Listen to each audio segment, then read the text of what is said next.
I'm getting happy. Thank you. I'd like to call this meeting to order. And the date is October 30th, 2018, special meeting agenda. Ms. Westfall, would you please call the roll? Harold Brown. Present. Maxine Drew. Present. Jenny Humphreys. Present. Brenda Jones. Present. Wanda Brownlee Page. Present. Valdenia Nguyen. Present. Stacy Yeager. Present. Is there some reason we don't have a pledge of allegiance on a special meeting? We usually don't, but We do don't. it. We usually don't. Okay, well then, need a motion to approve the special agenda for the special meeting, please. Been moved and seconded to approve the special agenda. Discussion. All in favor, say aye. Aye. Opposed, nay. Motion passed. Dr. Faust, please. So we completed our 5th listening and learning tour. So that'll wrap up our listening and learning tours from the district perspective. And we will come together with answers so that we can post them on the website and other social media platforms so that our parents will see, or communities, not just our parents, but our communities and constituents will see our actions that will be taken towards those concerns or those pain points. And I don't have any other communications except I was thinking, what format do you want the report within 2 weeks? Specify what you want, that we want, as far as our report of listening to it. It's just a list of topics, list of questions, and then and if policies have been, or if action has been taken to correct, included. I thought about it. I'm not sure if it is clear for Dr. Faust and myself and anybody else. Okay, I would say a list of questions. If they're repetitive questions, there's no need to repeat the question. And then if action has been taken, or if we know of action has been taken, to document that, to have that information. Okay. Are you clear? Yes, so, Although you weren't here, Right. we'll have to. and Susan's assigned to do that. I'll help you, Susan.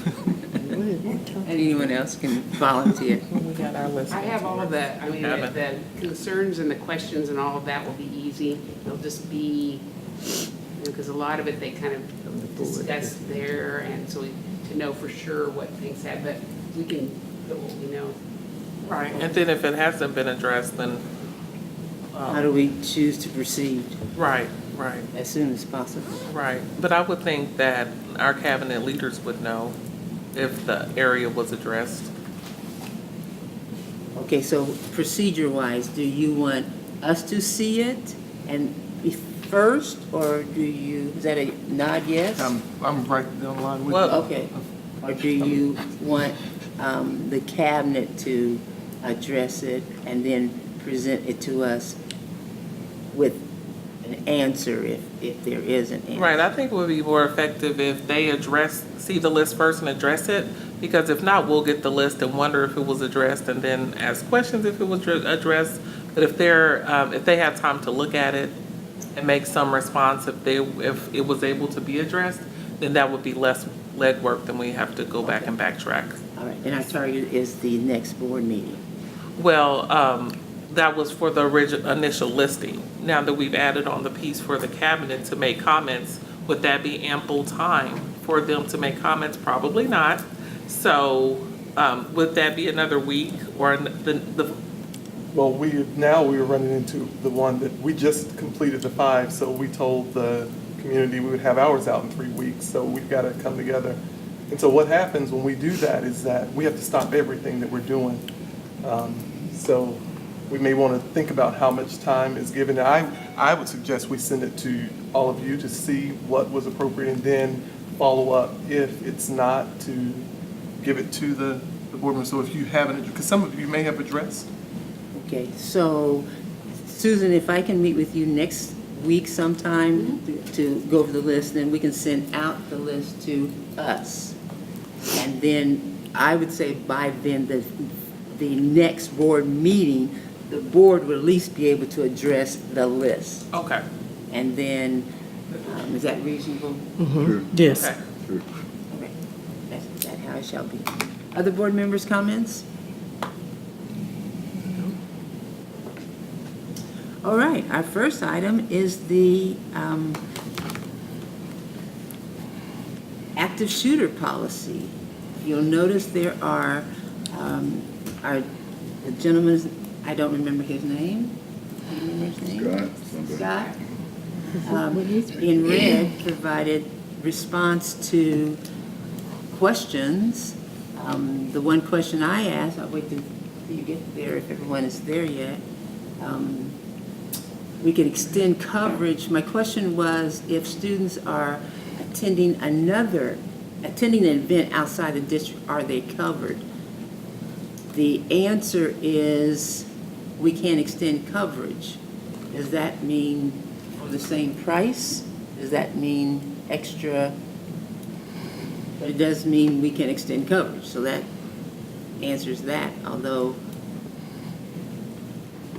Well, he also said that you would have to give them a list of all the events, when they're taking place and everything, so it's not like, oh, they were there. So you have to get everybody's schedule. In advance. In advance and give them that. And they gotta be careful adding anything. You would have to, if something was added, then how much time do we have? Right. To give them, to make sure that everybody's covered? Because, I mean, if you look at what happened in the news just this weekend, that's critical. So if we add something, is it 24 hours or 48 hours? Can you, because we do add things, even though we planned out everything. So if you add something, can you let them know in 24 hours or 48 hours that these are the new events or something that just got added? Then is everything covered? And of course, they want to know about the specific security arrangements that are being made. So that's another factor that you have to find that consider. out from that visiting district. There's other comments? Other factors? Questions on the pre-event assessment? Questions on the pre-event assessment? No.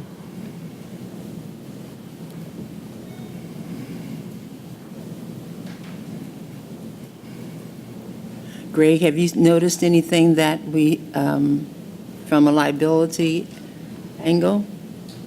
No.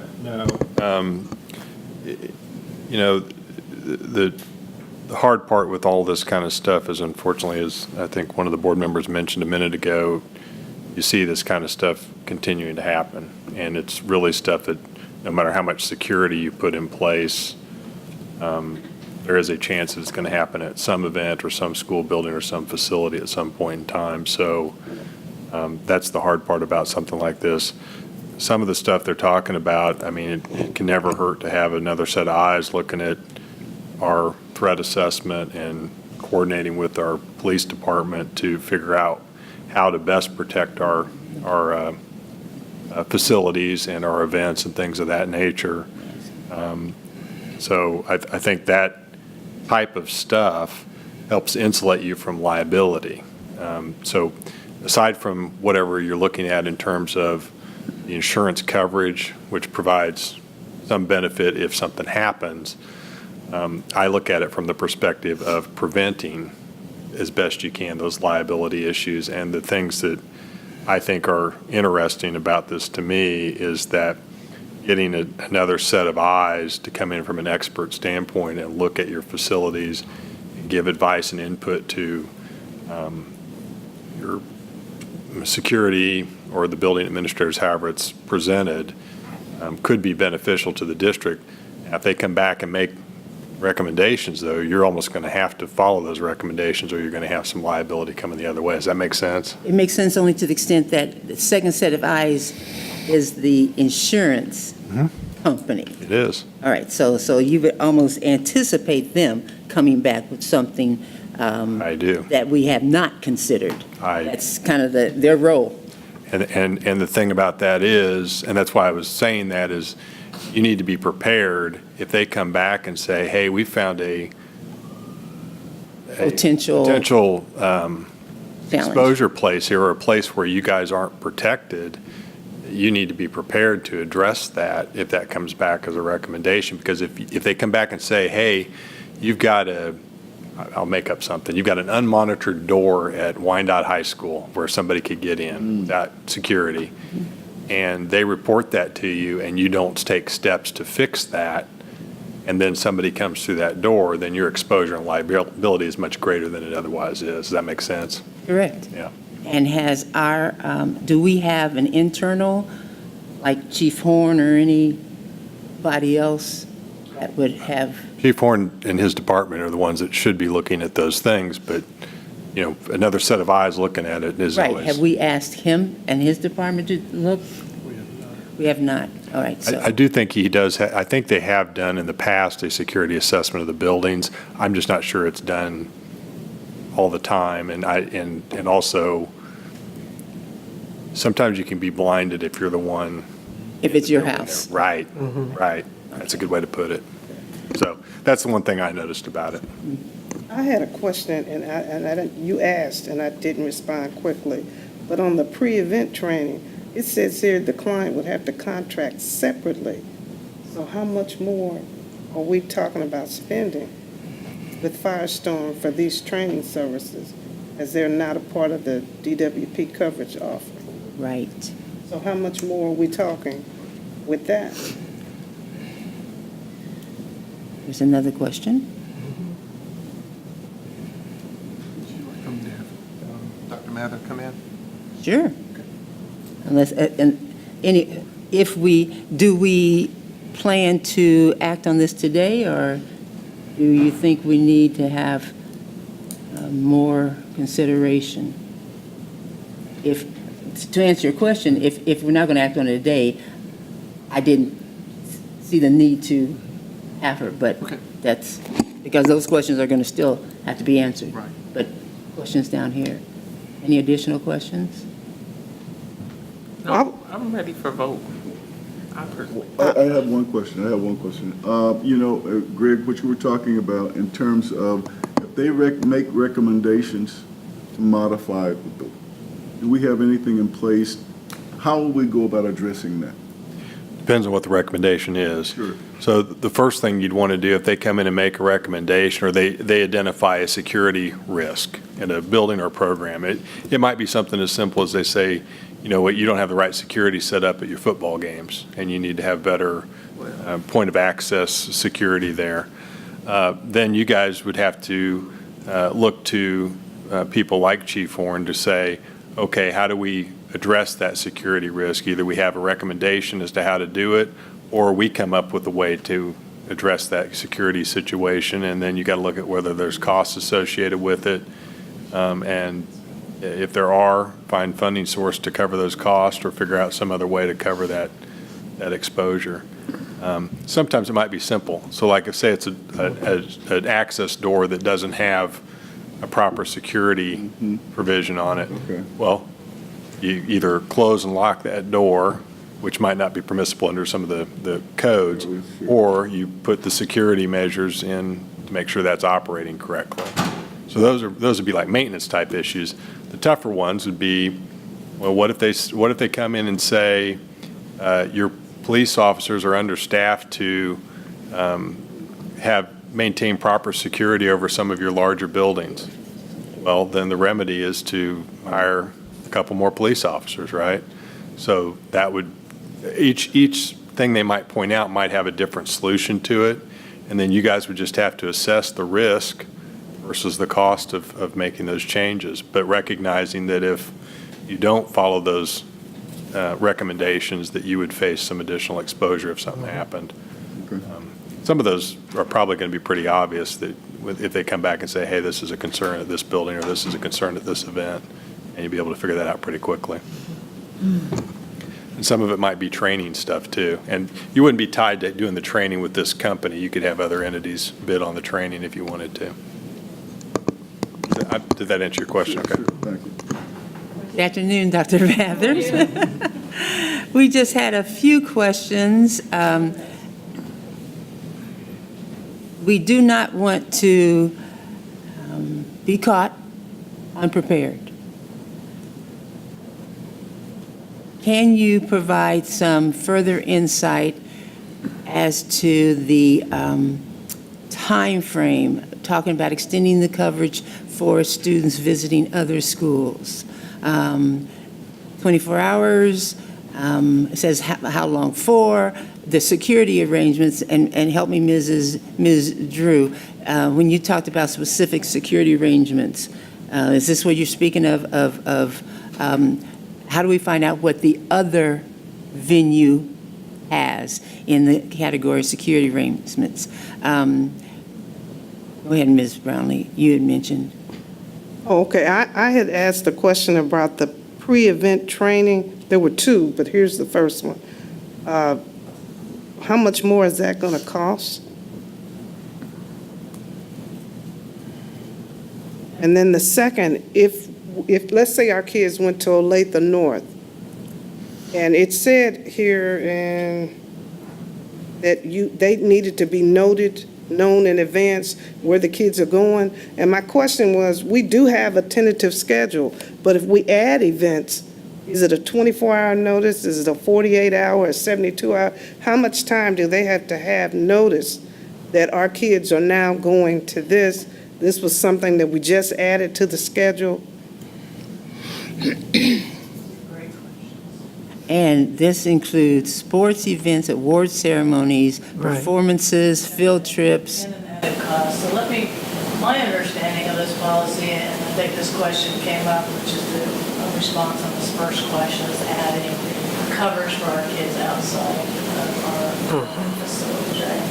So my understanding and response from Scott is that it's possible we can actually have the carrier provide that coverage, but just as you're all talking about, you have to know in advance. I don't know the exact amount of time I can find out. It's 24 hours, 48 hours, 3 weeks. I have no idea, but you have to know in advance where our kids are going in order to set up that coverage. It's also an additional cost for that. So every other event is going to be added cost. We don't have the breakdown cost. My recommendation to the board is probably not to worry about adding that coverage outside of our own venues, because that's not what the typical policy is set up to do, from my understanding, is to take care of it on our property. We just followed up to see, is it possible, because that was the question. One thing you might want to check on that too, and this would not cover everything, but I know for KCKPS activities, for example, there is a catastrophic policy that KCKPS takes out that covers students participating in those events. That might provide some coverage for those individuals separate and apart from whatever In Kansas, Kansas High School Sports Authority. Yeah, something like that. There's like an extra S in there that I can never figure out what it means. Scholastic, maybe? I don't know. No, sports. Yeah, it's all sports. Well, they cover debate too, I think, and forensics. So in any event, they do have a separate policy that is provided. That's what it is. It's state. They have a separate policy that might provide some coverage for those events.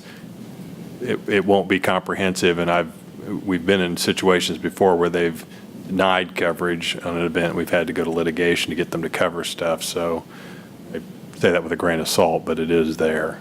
So that would be one additional source of coverage in that situation.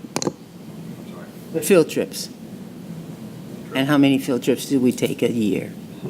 I mean, that varies by building. So that's my point of all of these extra types of trips, from Right. sporting events to debate to field trips to anything outside of the property of our facilities.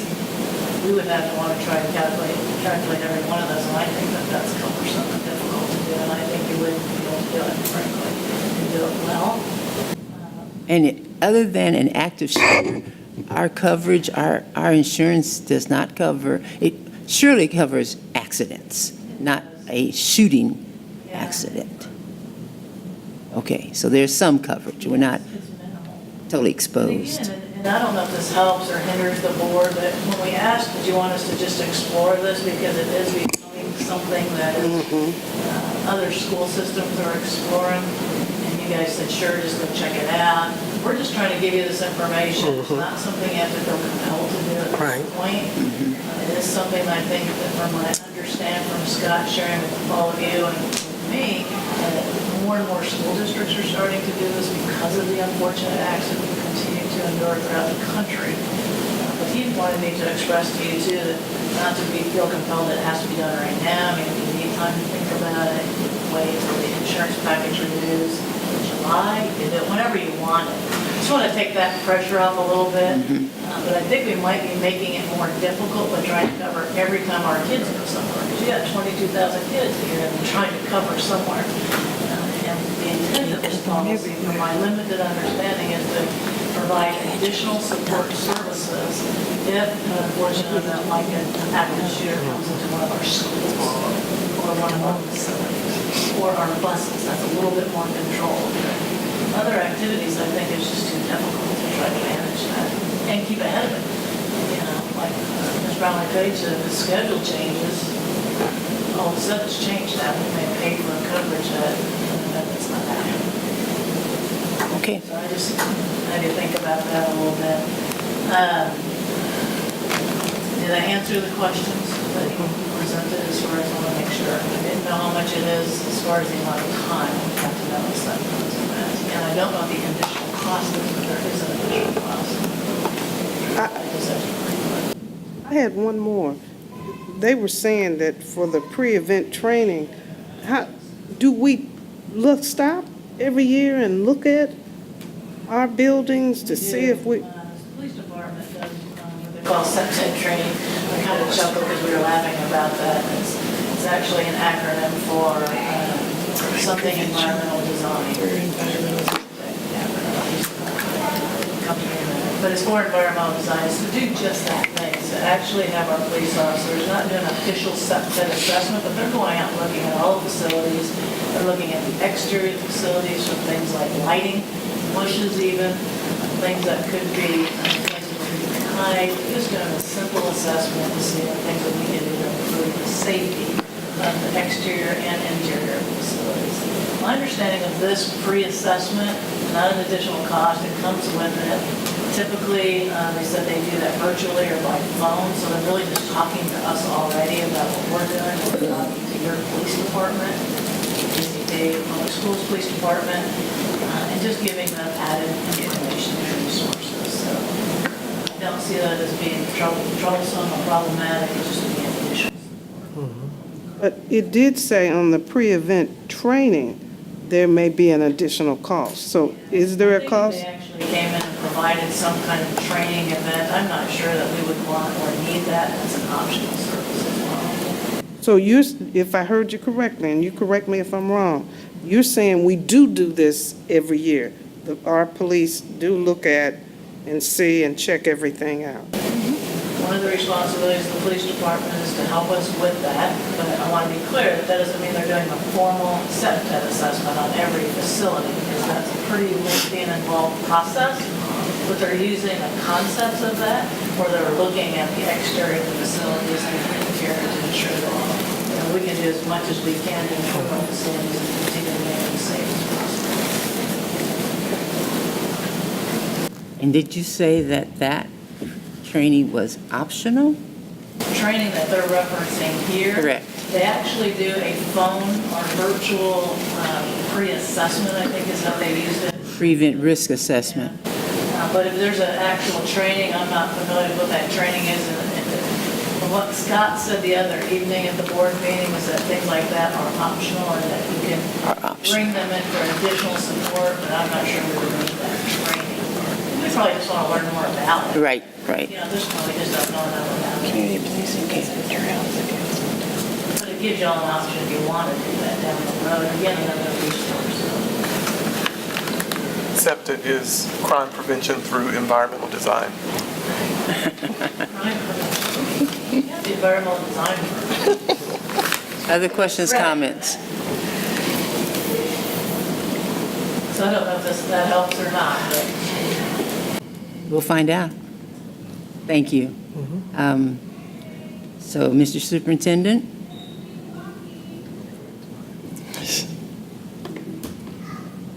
Recommend that the Kansas City Board of Education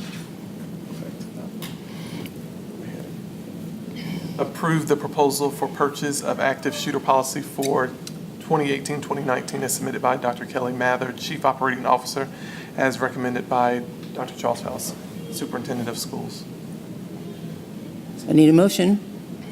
So move. Second. Been moved and seconded. Discussion. Further discussion? All right, all those in favor say aye. Aye. Opposed, nay? Nay.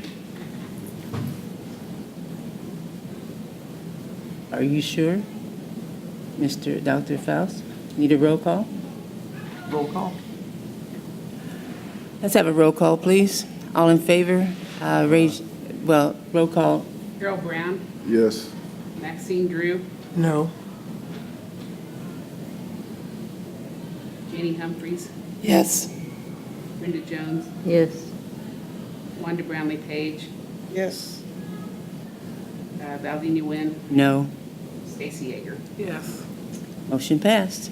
Thank you. Now, I need a motion, please. Thank you, Dr. Mather. To recess to executive session to receive an update on a human resource audit pursuant to a non-elected personnel exception under Kansas Open Meetings Act to start at 1:30 for 30 minutes. We will resume at 2. Need a motion? So move. Second. Been moved and seconded. Discussion? All in favor say aye. Aye. Opposed, nay. Motion passed. We are recessing to executive session. You got 3 minutes, Janie.